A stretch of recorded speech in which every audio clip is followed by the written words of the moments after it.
You know, there's a 10-year delay in the Soviet Union of delivery of an automobile. And only 1 out of 7 families in the Soviet Union own automobiles. There's a 10-year wait. And you go through quite a process when you're ready to buy, and then you put up the money in advance. And this happened to a fellow, and this is their story that they tell, this joke. That this man, he laid down his money, and then the fellow that was in charge said to him, okay, come back in 10 years and get your car. And he said, morning or afternoon?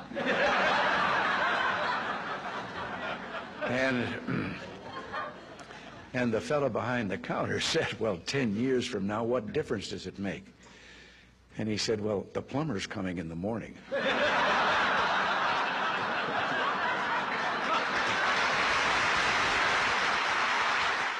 I have a new hobby.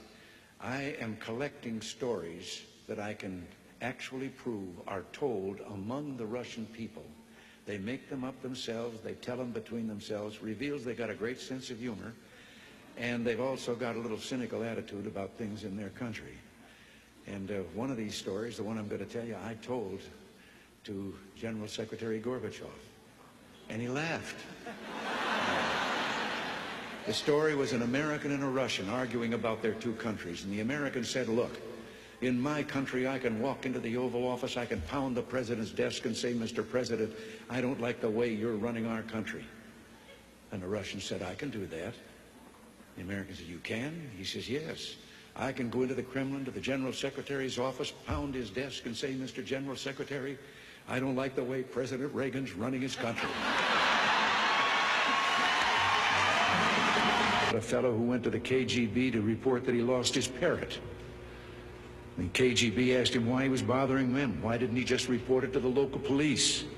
Well, he answered, I just want you to know that I don't agree with a thing my parrot has to say. 3 dogs, an American dog and a Polish dog and a Russian dog, they were all having a visit, and the American dog was telling them about how things were in this country.